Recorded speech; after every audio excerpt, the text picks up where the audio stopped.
최근에 미국의 경제학자 가운데 베리 아이켄 그린이라고 하는 이분이 한국에 오셔서 세미나 형식이었나요? 어떤 학술 세미나 같은 걸 했는데 한국이 앞으로 더 강해질 수 있는 길이 무엇인가에 관해서 제안을 했는데 4가지를 제안을 했습니다. 이제 뭐 다 소개할 수는 없고요. 2가지만 좀 소개하려고 합니다. 그 첫 번째가 무엇인가 하면 한국이 앞으로 더 강해질 수 있는 길에 관해서 설명하면서 그 첫 번째는 창의적 교육 시스템을 구축하라. 이런 내용이었습니다. 여러분, 경제학자가 좀 이상한 얘기를 한 거죠. 경제학자임에도 불구하고 앞으로 한국이 더 강해질 수 있는 길을 제시하면서 첫 번째로 창의적인 교육 시스템을 구축해야 된다라고 얘기를 한 것이죠. 그러면서 그분이 이런 지적을 했습니다. 한국이란 나라가 입시 유지의 경직된 교육 시스템으로는 앞으로 장애물이 될 것이고 더 발전할 수 없다. 더 강한 민족이 될 수 없다는 거예요. 그러면서 그분은 계속 지적하는 게 뭐냐면 기술 발전을 위해서는 숫자와 공식을 강조하는 교육과 유연성이 떨어지는 이런 제한적인 교육과 학생들에게 그 제한된 틀 속에서 가르치는 교육으로는 더 강한 민족이 될 수 없다는 얘기를 했습니다. 2번째는 우리나라가 지금 정보가 굉장히 정보 기술이 발달되어 있고 자동차 의존도가 굉장히 높습니다. 이 2가지인데 이 2가지만 가지고는 앞으로 이 대한민국이 강해질 수 없다. 어떤 새로운 동력을 찾아야 된다는 거예요. 그럼 새로운 동력을 어디서 찾을 것이냐? 라고 얘기를 했을 때 그분 얘기로는 대기업에서는 찾을 수 없다. 그것은 중소기업이 활성화돼야 된다. 이런 얘기를 했습니다. 그래서 중소기업이 가지고 있는 어떤 축적된 그 기술들을 더 개발하고 더 다듬어서 세계에서 1등 되는 기업을 만들면 그 분야에서 최고가 될 수 있다.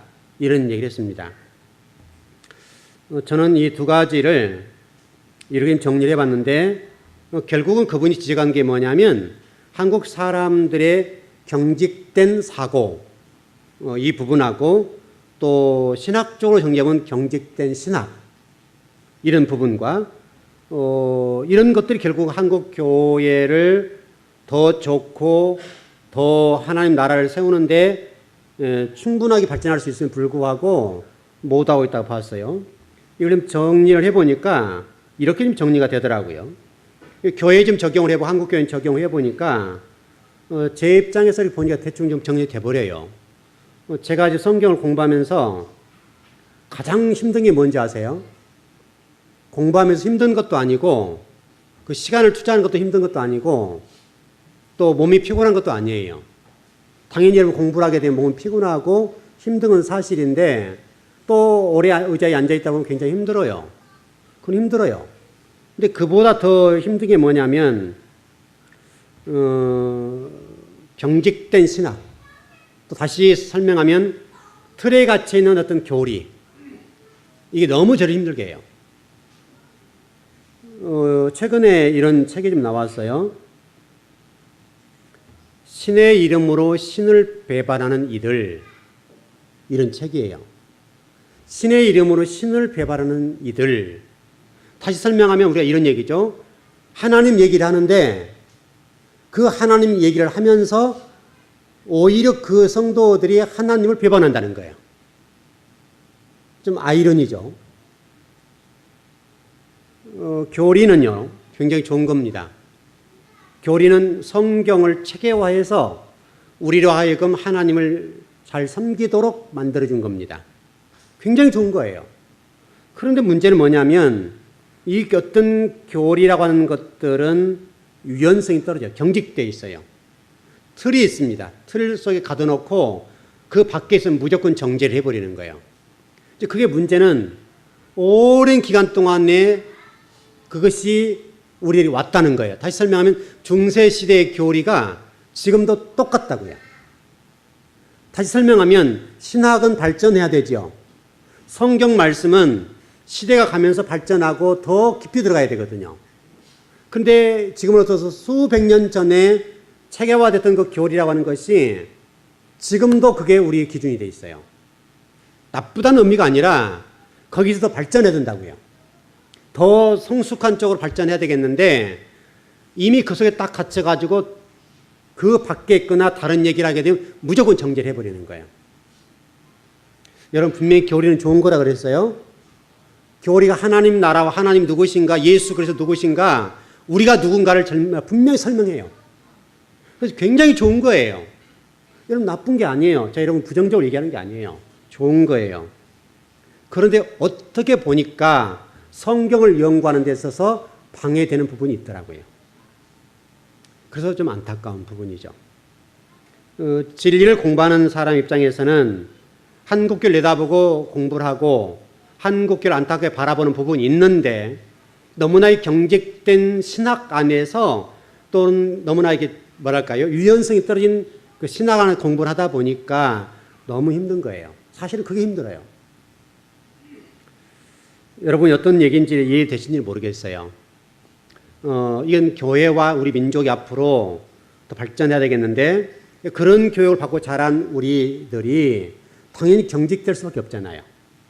경직된 학문을 배우고 그 배운 학문을 가지고 신학을 공부하고 또 목회를 하게 되니까 그 잘못된 경직된 유연성이 떨어진 그 학문이 사고나 의식 구조들이 그대로 신앙 안에 들어온다는 거예요. 이게 상당하게 우리로 하여금 힘들게 해요. 다른 분은 잘 모르겠어요. 다른 분은 잘 모르겠지만은 저는 그래요. 예를 들어서 우리가 이렇게 봅시다. 그냥 간단하게 정리해서 이게 교리라 합시다. 교리. 교리라고 했는데 제가 공부를 해보니까 교리 속에 이게 다 붙었다고요. 예를 들어서 이렇게 하나 올려놓죠. 이게 교리다. 제가 얘기를 했어요. 그러면 일반적으로 가지고 있던 어떤 분들이 이건 아니야 라고 할 수 있잖아요. 그러면 이렇게 보고 이 부분이 잘 될 수도 있고 잘못될 수도 있죠. 제가 옳다는 얘기 아니라 또 성경을 공부하는 분들이 옳다는 얘기가 아니에요. 옳고 그름의 문제를 떠나서 이게 얹어졌어요. 그러면 이걸 보는 어떤 분들이 얘기를 하는 거죠. 이 부분은 이렇게 좀 다듬으면 더 좋을 것 같아요. 예를 들어서 이것을 이렇게 하면 더 좋을 것 같다. 예를 들어서. 그럼 이렇게 하는 것이 훨씬 성경을 연구하는 데와 하는 나라를 세우는 데 유익할 것 같습니다. 라고 얘기를 해주면 아 그러세요. 저도 그걸 미처 생각 못했습니다. 그렇게 하면 좋겠네요. 라고 할 수 있다는 거예요. 이게 옳다는 말이 아니에요.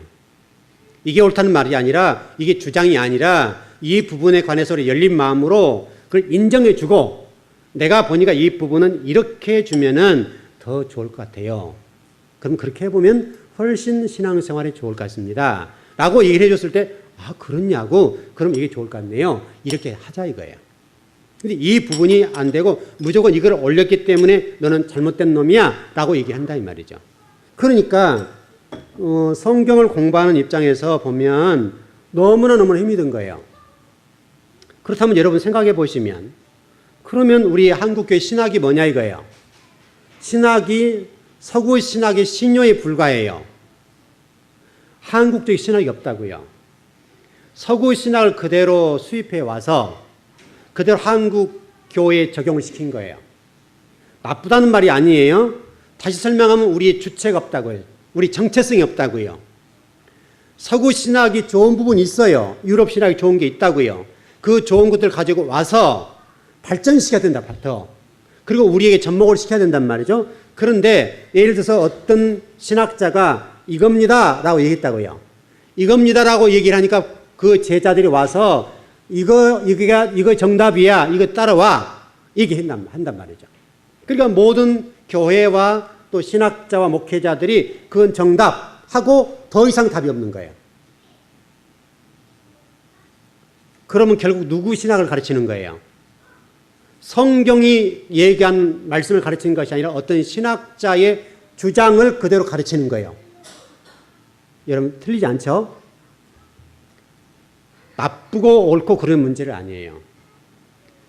우리 한국의 신학이 서구 신학자들에게 공부를 해서 유학가 공부를 하고 들어와서 그대로 가르치니까 결국은 누구의 지배를 받는 거예요? 한국이라는 나라가 어느 나라의 지금 지배를 받고 있는 것처럼 신학도 똑같다고요. 우리의 소리가 없는 거예요. 우리의 소리가. 한 사람이 목사로서 너무 안타까운 거예요. 너무나 신학적인 사대주의, 지금 이 민족도 사대주의에 잡혀 있는데 우리 신학이라는 것도 어떤 나라의 사대주의에 사로잡혀서 그 나라 신학자의 소리를 우리가 하고 있는 거예요. 성경이 말씀하는 내용을 하는 것이 아니라 어떤 신학자가 이랬더라 그러니까 그거 따라와 라고 얘기한단 말이죠.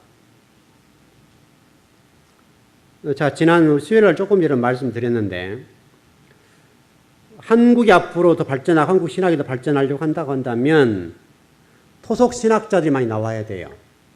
그 토속 신학자들이 외국에 있는 공부하려고 하는 어떤 학생이나 유학생들이 한국에 와서 공부하고 가도록 만들어줘야 된다고요. 왜 그런가 하면 이렇게 정리해 보시면 제가 이렇게 아마 수요일에 좀 말씀을 드렸어요. 우리나라에서 자동차를 팔고 수출해요. 외화를 벌어들이죠. 그래서 남는 돈이 100원이에요. 예를 들어서 100원이 남아요. 100원이 남았으면 이 100원을 가지고 재투자를 하고 우리나라 미래를 위해서 생산적인 쪽에 써야 된단 말이죠. 여러분 맞죠? 생산적이고 앞으로 5년, 10년을 내다보고 이 돈을 사용할 수 있어야 돼요. 근데 100원을 벌어와서 어디다 쓴 줄 아세요? 100원 가운데 66원은 해외여행하고 유학비에 써요. 그럼 남는 돈이 얼마예요? 34원이 남는 거예요. 34원 가지고 여러분이 먹고 살고 있고 우리나라 미래를 준비하는 거예요. 그럼 여러분 능력이 뭐랄까요? 이게 경쟁력이 있어요, 없어요? 경쟁력이 떨어지는 거예요. 어느 순간까지는 우리 허리띠를 졸라매고 뛰어오니까 여기까지 왔어요.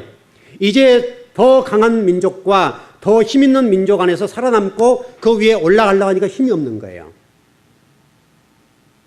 그러니까 100원을 벌어왔으면 그 100원을 가지고 미래를 준비하고 더 생산적이고 앞으로 우리 나라가 더 강해지는 쪽에 써야 되겠는데 해외여행하고 유학비, 우리나라에서 해외에 나가서 유학하는 유학비에 사용한단 말이에요. 혹시 또 유학하는 분들, 우리 이공사님네 제가 유학하는, 나쁘단 말이 아니에요, 여러분. 신학도 그렇고 외국에도 공부를 해야 되겠는데 그게 목숨을 걸어서는 안 된다, 그게.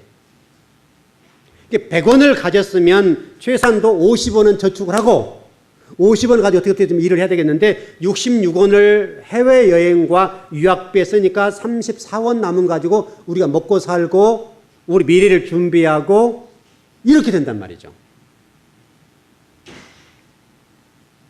저는 개인적으로 한 목사로서 다른 유학생을 좀 접어놓고라도 우리 목회자들이 많은 분이 나가서 유학하거든요. 그래서 이제 교수가 되고 목회자가 돌아오는데 귀한 일이에요. 나쁘단 말이 아니에요.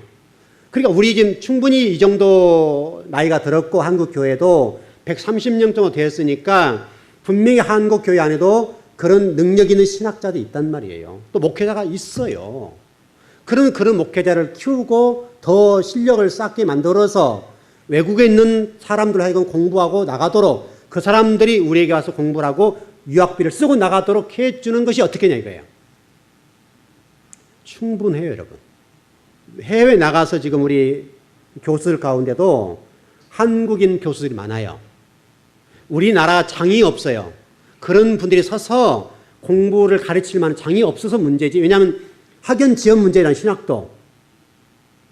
여러분 우리 정치도 학연 지연이 좀 다 그렇게 돼 있고 신학도요. 줄 타지 못하면 못하는 거예요.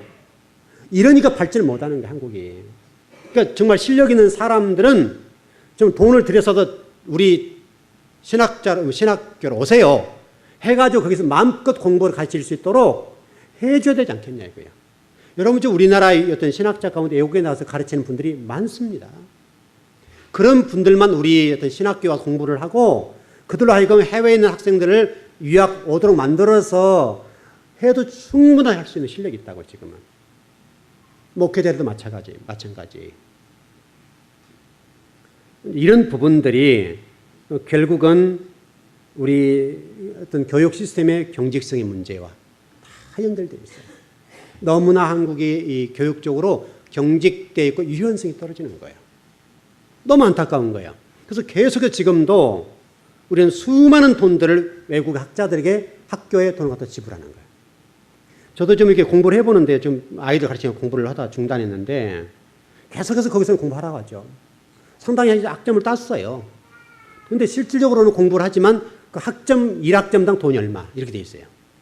그게 다 달러로 나가는 거예요. 그러니까 힘드니까 못 하는 거죠.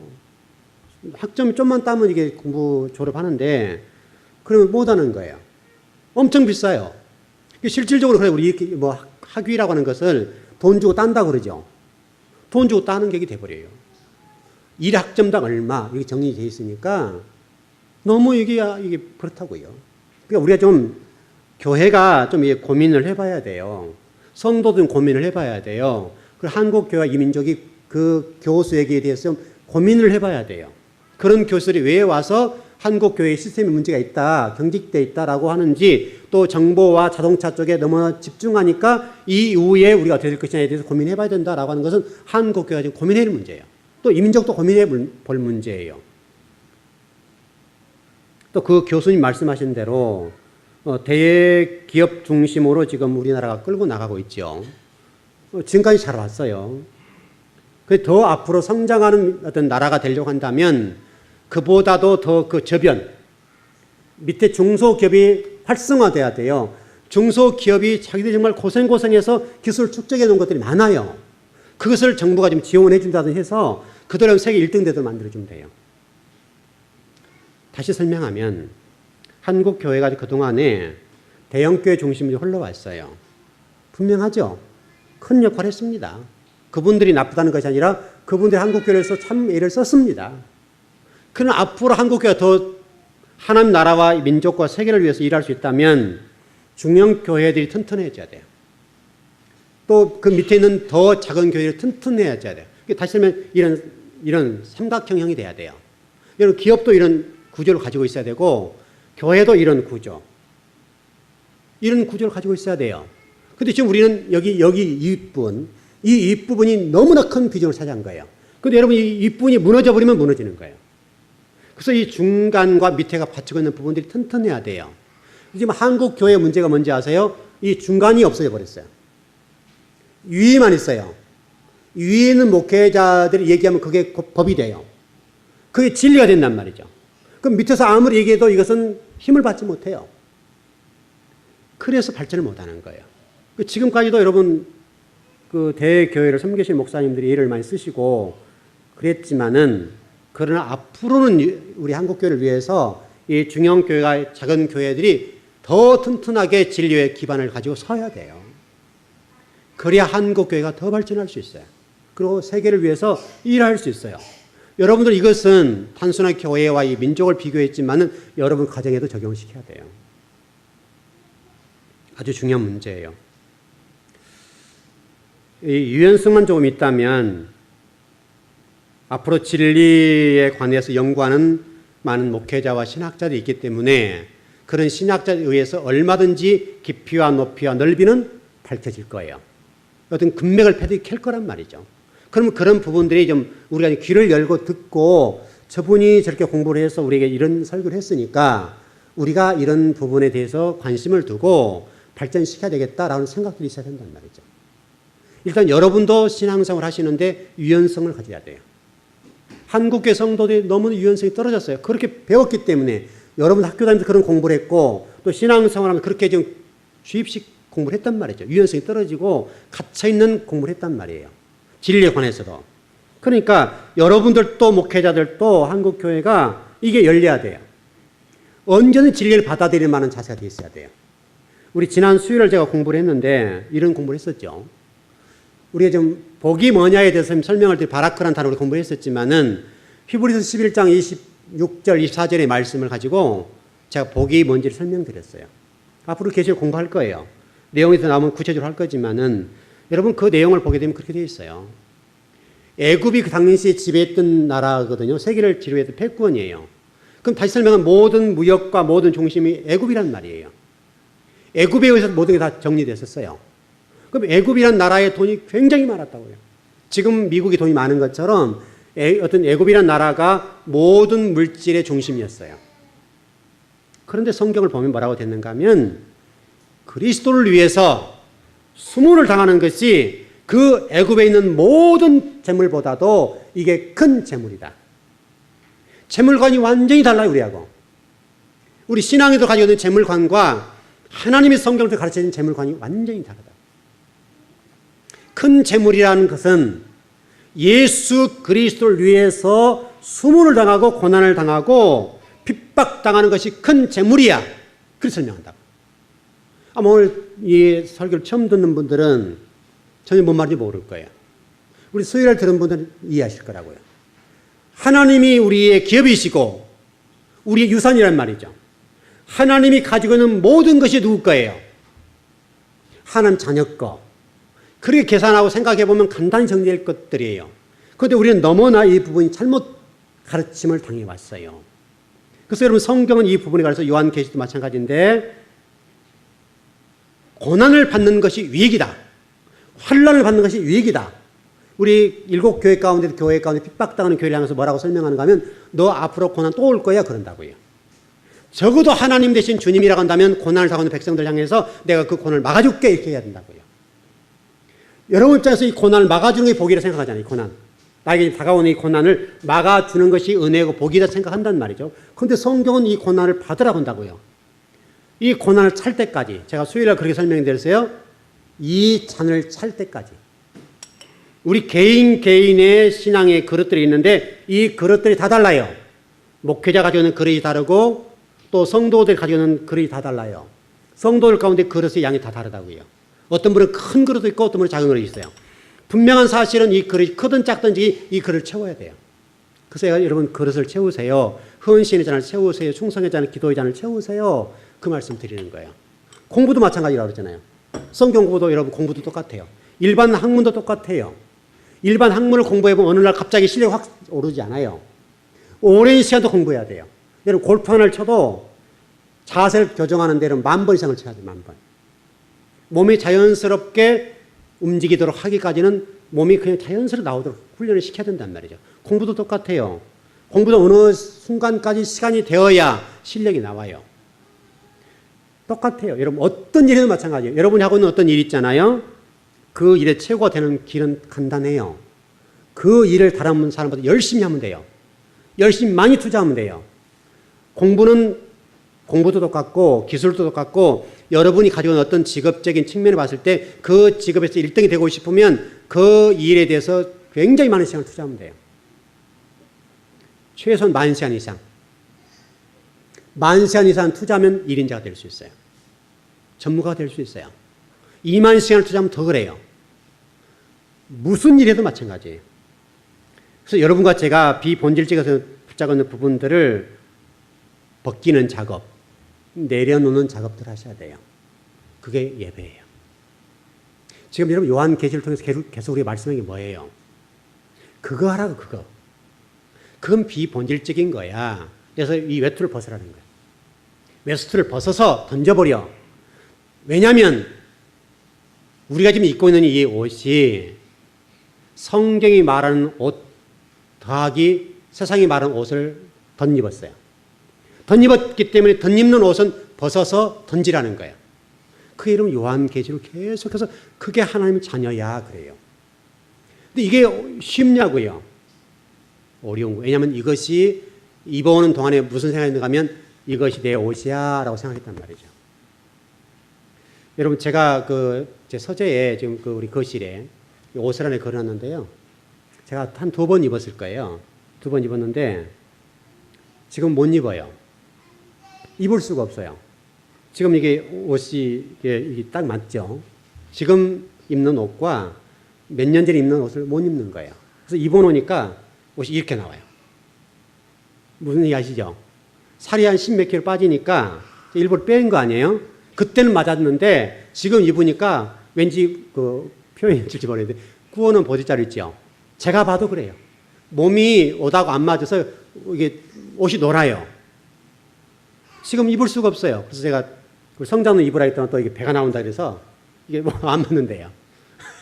성장님 완전히 맞기는 근데 이게 우리 장로님 배가 지금 나오셨잖아요. 배가 나오셨기 때문에 이게 채워진데 힘들어요. 답은 장로님 몸을 빼야죠. 배를 빼야 돼요. 여러분, 우리 신앙생활이 그렇다고요. 우리 신앙생활이 원래 그게 정상인데 제 몸무게가 지금 뭐 어떤 병원에서 얘기하기를 지금도 제가 지금 더 빼고 있는데 더 빼야 돼요라고 얘기한단 말이죠. 그러면 그동안에 제가 제 몸에 필요 없는 살을 달고 다녔단 말이잖아요. 그래서 그걸 제가 지금 빼서 지금 한 11kg 정도, 12kg 뺐는데 빼다 보니 옷이 안 맞는 거예요. 근데 우리는 과거에 그렇게 맞는 옷을 생각하고 입었단 말이에요. 우리 신앙생활 하면서 안 맞는 옷을 입었는데 내가 입다 보니까 익숙하고 맞으니까 그게 내 옷이라고 생각했다고요. 내가 살을 빼고 보니까 그 옷을 입으면 안 맞는 거예요. 근데 지금은 새 옷이에요. 여러분 무슨 말씀 이해되시나요? 여러분에게 맞지 않는 옷은 과감하게 버려야 돼요. 과감하게. 그래야 여러분 몸에 맞는 옷이 딱 있는 거예요. 진리가 그거예요. 진리가. 진리 아닌 비본질의 옷을 우리가 입고 있다 보니까 그게 내 옷인 거죠. 본질인 것처럼 생각해 왔다고요. 근데 그 어느 순간 우리가 보니까 그게 우리 가운데 보편화돼 버린 거예요. 보편화되다 보니 잘못된지를 모르고 입고 다녔는데 시간 지나고 보고 성경을 공부하다 보니까 잘못 입었네, 벗어야 돼 하니까 이게 안 벗어지는 거예요. 왜냐하면 욕심이 생기잖아요. 우리가. 제가 안 입으면 비싼 옷이니까 그 옷을 버리기 쉽냐고요, 여러분. 그럼 계속해서 장롱속에 집어넣어야 되잖아요. 그럼 평생 못 입는 거예요.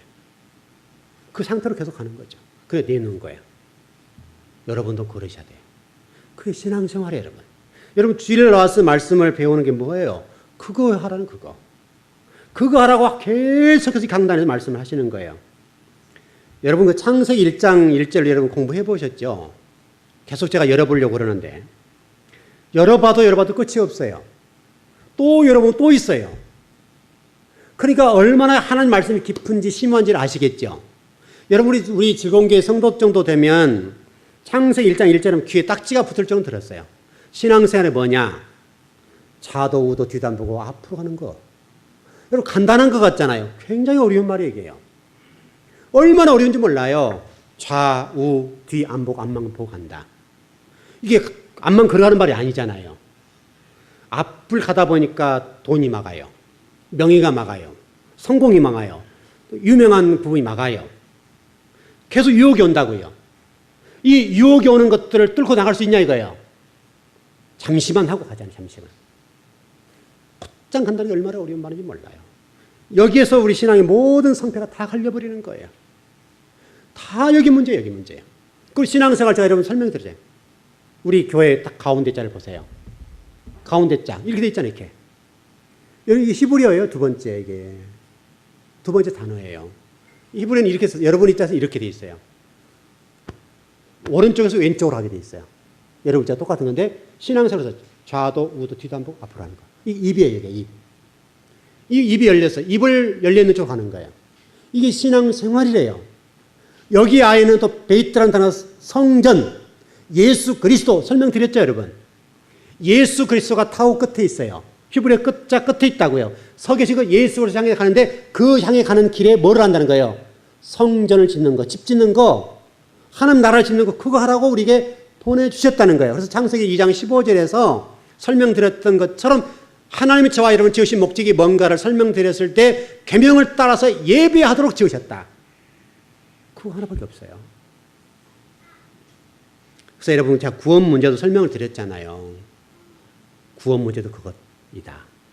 예수 그리스도 구원받고 거기 끝나는 것이 아니라 다시 창세기 2장 15절로 돌아와서 계명을 따라 예배하는 삶으로 돌아가는 것. 그게 구원의 완성이다. 근데 우리는 지금 예수 믿어 구원받는다. 너무나 이기적으로 가르쳐왔다고 지금.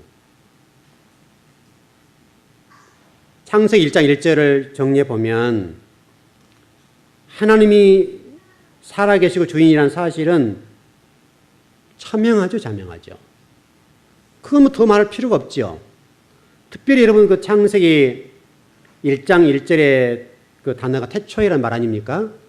태초이라는 단어인데 히브리는 베레시트라는 단어예요. 베레시트. 이 베레시트라는 단어를 보게 되면 이 단어 속에 얼마나 중요한 단어가 들어있는지 몰라요. 여러분 제가 설교를 준비할 때 제일 신경 쓰는 데 혹시 여러분 어딘지 아세요? 어디 가장 서론, 본론, 결론 했을 때 어디에 가장 신경을 썼겠어요? 여러분 생각 어디 같아요? 어디 같아요, 여러분? 여러분, 서론이에요, 서론. 본론은 물론 본론은 굉장히 중요하죠? 본론은 중요하지만 이미 본론은 공부되어 있어요. 이해되시나요? 이미 준비되고 공부되어 있기 때문에 제가 또 제 컴퓨터 파일을 열어보면 설교는 항상 주별로 정리돼서 앞으로 몇 주 할 설교는 항상 준비되어 있어요. 제가 몇 주 동안 아무것도 안 하고 가만히 있어 설교 몇 주는 계속 돌아갈 수 있어요. 이미 몇 주는 다 해놨어요. 최소한도 4주, 5주는 항상 앞서가요. 그렇기 때문에 설교는 이미 준비됐단 말이에요. 가장 설교를 다 마무리할 때 어려운 것이 뭔지 아세요? 서론이에요, 서론. 창세기 1장 1절도 그 부분이에요. 하나님이 성경을 기록할 때 가장 심사숙고하신 부분이 어딘가 하면 창세기 1장 1절이에요. 그래서 제가 여러분들 그런 말씀 드리잖아요. 창세기 1장 1절은 너무 중요하고 1장 1절 가지고 평생 설교도 할 수 있다. 왜냐하면 그 속에 다 들어있으니까. 창세기 1장 1절 속에 창세기 1장 2절에서 요한계시록 21장 21절 말씀이 포함되어 있어요. 들어있어요. 다 들었다고 해요. 그래서 하나님도 성경을 기록하시면서 첫 번째 단어를 기록하실 때 가장 어려워요. 어려워하셨다고요. 심사숙고하시고 심사숙고. 그 태초에 하나님이 천지를 창조하시니라. 이 한마디면 다 끝나버리는 거예요. 이 속에 신앙이 다 들었고 우리 인생이 뭔지를 다 포함해놨더라고요. 그래서 이 베레시트라는 단어 속에 여러분이 무엇을 위해 살아야 될지, 어떻게 살아야 될지, 누구를 믿어야 될지, 어떻게 앞으로 우리가 어디로 갈지 설명을 다 해놓은 거예요. 이 한 말씀 속에 다 설명해 놨어요. 창세기 1장 1절 속에 안 들은 게 없어요. 다 들었어요. 그래서 중요하다고요. 그래서 설교를 제가 준비할 때 가장 심사숙고한 건 저도 뭐냐면 서론이에요. 서론을 제가 설교를 마무리할 때 그거 가지고 고민해요. 그게 안 떠오르면 제가 막 계속 걸어다녀요. 도대체 어떤 내용을 가지고 서두를 출발할까? 이미 설교는 준비되어 있잖아요. 그럼에도 불구하고 그 서론 때문에 책도 보기도 하고 신문도 뒤져보기도 하고 또 사람 소리도 듣기도 하고 다 듣는 거예요.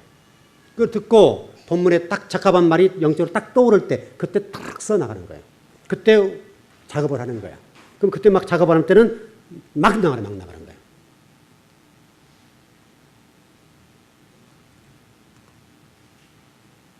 여러분과 제가 창세기 1장 1절을 통해서 오늘 좀 구체적으로 조금만 말씀드리고 마무리를 지으려고 그러는데요. 베르시트라는 단어를 분석해 보면 뜻이 이렇게 되어 있어요. 우두머리 또는 머리 이런 뜻이 있어요. 머리, 우두머리라는 뜻이 있는데 이게 태초란 말이에요. 근데 이 우두머리라고 하는 것이 누군가라고 하는 것이죠. 물론 그 단어 다른 쪽의 단어를 좀 보면 그게 하나님 말씀이다 그렇게 되어 있어요. 천자라고 하는 천지라고 하는 부분이 뜻으로 보게 되면 천자가 하늘이라는 개념이 우리가 정리되어 있죠. 샤마임이라는 단어인데 이 샤마임이라는 단어에는 하늘이라는 뜻도 있지만은 가장 높은 것, 우둔머리 그런 뜻도 포함되는데 그게 뭐냐? 가장 귀한 것, 가장 높은 것이라고 되어 있어요. 그게 뭐냐면 말씀이다, 말씀. 하나님의 말씀만이 최고 높은 거예요. 그래서 여러분과 제가 그렇게도 말씀을 알아야 된다고, 말씀 중심으로 살아야 된다고 하나님이 저를 통해 여러분에게 설교를 하도록 하는 거예요. 제가 이렇게 말씀을 공부하고 이런 말씀을 그냥 목에 침이 마르도록 말씀을 드리는 이유는 그렇게 말씀이 중요하니까요. 최고의 높은 게 뭐냐? 말씀이다, 말씀이다. 물론 그 안에는 예수 그리스도 포함되죠. 오늘 우두머리라는 것도 예수 그리스도는 포함돼요. 오직 예수 그리스도 이게 포함돼요. 다시 설명하면 저와 여러분이 가인의 힘의 원리를 추구하는 그 모든 것으로부터 돌아서서 다시 예수 그리스도 돌아가라. 그게 신앙생활인 거예요. 여러분 그 성경 이런 부분을 설명하죠. 입술로 시인하지만 몸으로 거부하고 부인한다. 말세 믿는 자를 보겠느냐. 우리 신명기의 말씀 보게 되면 천지를 불러서 내가 너를 증거로 삼을 거야. 천지를 불러서. 자, 여러분 구체적으로 설명드렸죠. 이 마이크가 지금 저를 향해 있죠. 저의 지금 말을 잘 여러분 전달되도록 지금 하고 있죠. 하고 있는 이 마이크가 나중에 여러분 예수님 재림하시게 되면 이게 뭐가 돼요? 이 쇠덩이죠, 이게요. 쇠로 되어 있는 것이죠. 결국 나중에 분해돼 버리면 이게 뭐가 되죠? 이게 분해되면 뭐가 될까요? 이게 분해되면 뭐가 남을까요? 여러분 이게 분해되면, 나무가 분해되면 뭐가 남아요? 네? 네. 여러 얘기가 나오시네요. 결국 나중에 가면 공기예요. 먼지에 불과해요. 화학적인 변화 일어나 분해돼 버리면 공기밖에 안 돼요. 이해되시나요? 이것도 마찬가지예요. 이것도 나중에 쇠지만 이게 분해되면 공기도 남아버려요. 티끌로 남는다고요. 결국은 하나님이 우리를 지으실 때 땅에 올라온 먼지로부터 불과하다라고 얘기하는 그 말이 맞는 거예요. 이 지구상의 모든 존재들은 나중에 다 분해돼 버리면 공기밖에 없어요. 틀림없죠? 과학을 공부 좀 해보세요. 과학에서 그래요, 과학에서. 제 얘기가 아니라 과학은 그렇게 설명해요. 이 모든 나중에 분해되고 화학적인 변화가 일어나 다 분해돼 버리면 공기밖에 안 남는다 그래요. 사람도 결국은 땅으로 된 먼지에 불과하잖아요. 그래서 먼지에 불과하게 돼 버려요. 여러분 그 맞죠? 요즘 뭐 화장도 하고 매장도 하게 되면 결국은 우리 몸이 육체로 들어가고 이게 먼지에 불과하게 되는 것이죠. 그런 것이죠. 그러니까 저와 여러분들이 그렇다는 사실을 인지하고 천지를 불러서 증거를 삼겠다고 하시는 하나님의 음성을 우리가 듣고 진리가 요구한 대로 가십시다. 진리는 변하지 않으니까. 진리만이 최고니까. 진리만이 최고 높은 거니까. 최고의 가치. 천자 아는 최고의 가치가 말씀이다. 라고 말씀. 우리 다바르. 최고의 가치는 말씀밖에 없다. 결국은 말씀밖에 안 남아요. 그래서 저와 여러분이 그 말씀을 붙잡고 갔으면 좋겠다. 그래서 성경에서는 이 부분을 결혼이라고 하는 것을 정리했어요. 결혼. 우리 다바르 공부할 때 공부할 건데 에덴 동산부터 결혼의 문제가 출발해서 결혼을 여러분 혼인잔치, 어린 양의 혼인잔치로 요한계시 마무리 짓죠. 결국 교회 얘기를 하고 있고 결혼 얘기를 하고 있는 거예요. 이게 교회 얘기예요. 교회 얘기. 하나님 나라 얘기예요. 단순하게 남녀가 만나서 결혼했다 이런 얘기 아니라고요. 그래서 에베소서 같은 데 보게 되니까 그 결혼 얘기를 뭐라고 설명되는가 하면 예수 그리스도 교회 이렇게 설명돼요. 결국 교회로 나면 교회로. 교회가 혼인 관계의 마지막 문제로 정리가 됩니다. 지금 결론을 정리해 보겠습니다. 우리 디모데전 3장 15절에서는 저와 여러분들에게 하나님 교회와 진리의 기둥이 되라 말씀하시면서 온전한 데 이르도록 우리 명령하고 계시고 요한복음 17장 23절에서 그 부분에 대해서 우리 증거해 주고 계세요. 결국은 저와 여러분들 하나님이 원하신 것은 하나님의 자녀로서 온전해지길 원한다.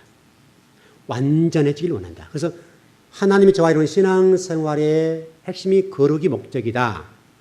내가 거룩하니 너희도 거룩해라고 하는 레위기서 말씀과 같이 저와 여러분이 하나님 자녀답게 거룩해지는 걸 원한다. 그걸 위해서 때로는 여러분의 고난도 주시고 어려움도 주시는데 정말 오늘 예배드린 여러분과 제가 그런 거룩한 성도가 되었으면 좋겠습니다. 그래서 주님 오실 때 신부가 됐으면 좋겠습니다. 신부요. 세마포를 입고 신랑을 맞이할 수 있는 신부. 그럼 신랑을 맞이할 정도면 신랑이 누구신지 아시죠? 하나님이시니까.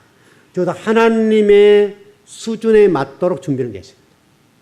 내가 거룩하니 너희도 거룩해라고 하는 말은 단순한 말이 아니라 내가 그 정도의 실력이고 능력이 있어 그렇게 너도 그렇게 돼야 돼. 여러분 신앙생활이 그거예요. 여러분과 제가 그 정도의 준비되어서 주님 오실 때에 기뻐 뛰며 즐거워했으면 좋겠습니다. 그 복 여러분을 지배하길 바랍니다. 예, 기도하겠습니다.